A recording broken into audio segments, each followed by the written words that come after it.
Curious, as these teams start to take shape in 2023 and then 2024, like what was your leadership style in conjunction with a player like Caitlin, but also the rest of your teammates? Yeah, I would say like definitely those first 2 years, we definitely were working together to like, I was definitely more of like the calmer presence and being like, hey, like look me in the eyes, you know, deep breath, like it's all gonna be okay.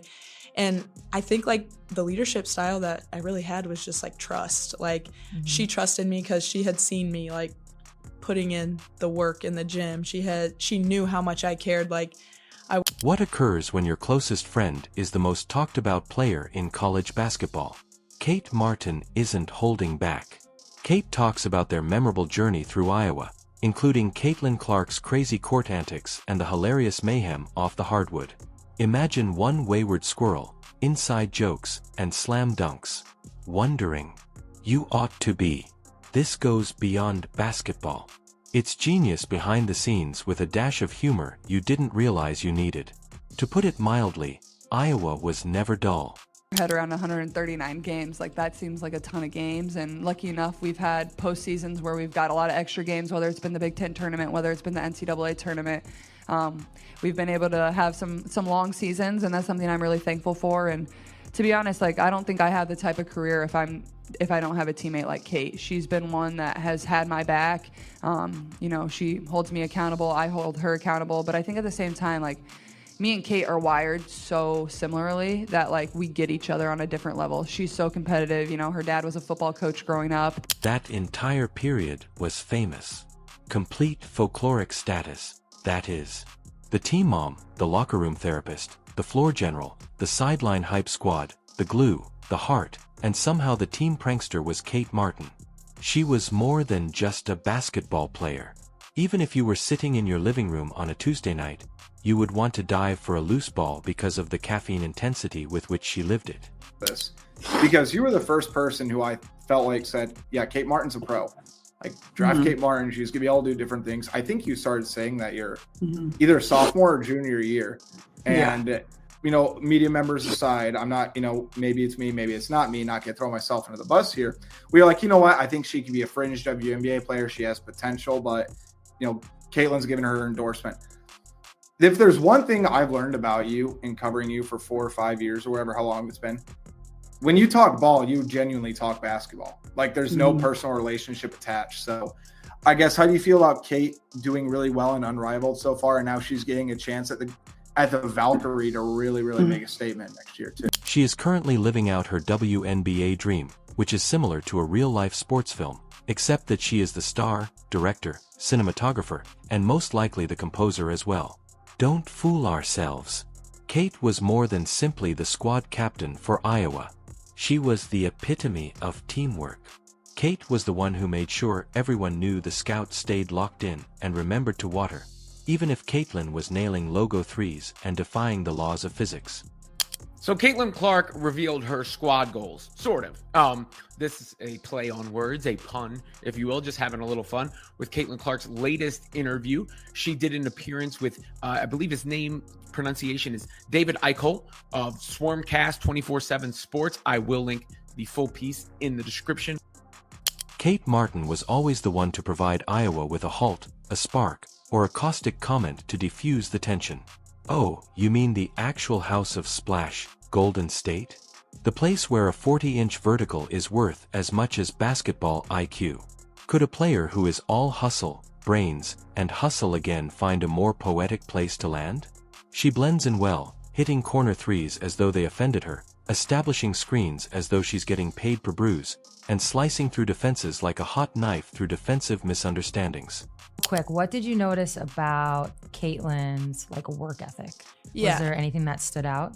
Yeah, absolutely. I mean, she was in the gym constantly. Yeah. And it was like the way she approached everything too was like, it was like with a sort of excellence. It wasn't like, oh, I'm just gonna go through the motions and like whatever. It was like, no, like I'm here to kick your butt in every single drill, every single practice, like, and especially whenever our like gray squad guys were playing against us, it was like if you're across from me, you're my enemy, you know? And like, I think that's just kind of how you have to approach things to get better. And she had that, you know, next level mindset, and it really just raised us all up with her. Yeah, I feel like Kate offers that Midwestern toughness and unwavering determination that shouts, "I boxed out for 14 years before I ever took a shot, even though the Warriors may have the flash." Also the entire draft night storyline, which merits a Hallmark film of its own. She had no intention of being drafted. She likely expected to be shouting, clapping, and possibly stealing a Sprite when she showed up to support Caitlin. She's walking up in heels the next moment. She walked in unexpectedly and shook Kathy Angelbert's hand, asking, "Wait, me?"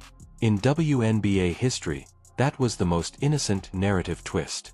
And my gosh, she flourished in Vegas. Naturally, she did. Kate doesn't play supporting parts.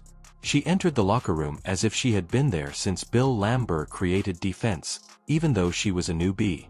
Kate demonstrated that Big Ten mentality by dominating those mid-practice drills that no one else likes to run, or by playing hard-nosed minutes in actual games.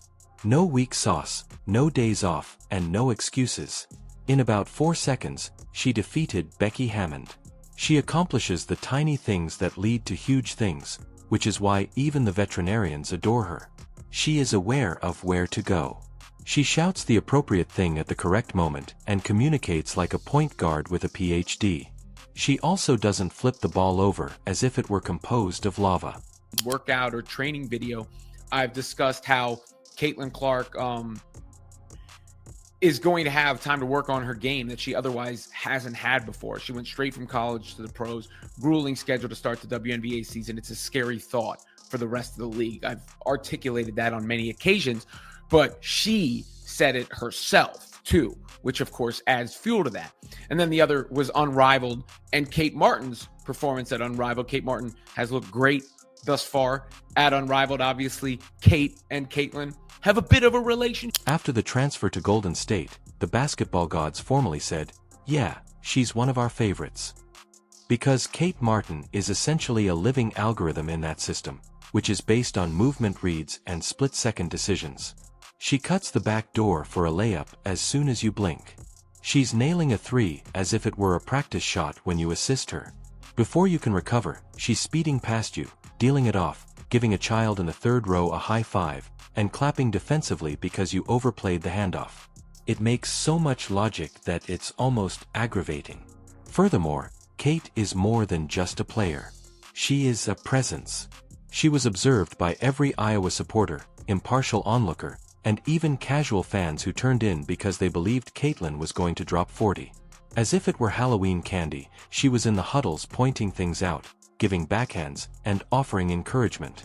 The fans sensed it too. She has a devoted following of fans who wear her jersey even when she is benched because they know she gets it. She understands the purpose of sports. Looking back on it, and then even just talking to you now, it's like, yes, Caitlin is like a big focal point of the team. Yeah. She's going to have to do a lot of the scoring, all the things.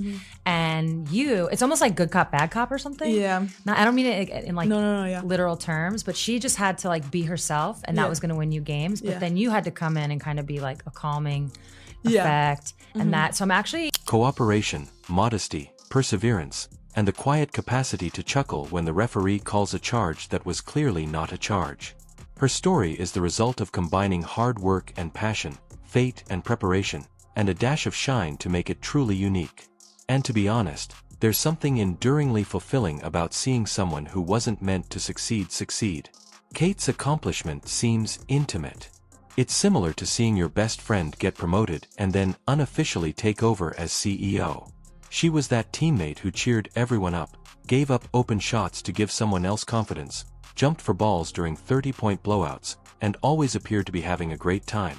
Although the Iowa team as a whole was based on cooperation, Kate served as its focal point. The unheralded hero became a hero. Years later, we're all still joking around like it was last week. Remember that one time, Kate? And you never truly quit that squad when you have the same passion for the game as she has. It's with you. You turn into it. Because of this, Iowa supporters cheer her on as if she were still in the Big Ten tournament. Cece still beams when she speaks of her because of this. Y'all, I think teammate relationships are like some of the most special and unique relationships you can have. This is Caitlin Clark, this is Kate Martin. They both played at Iowa, and tonight they'll play for the first time in the WNBA. And this is the moment that they see each other for the first time on the court.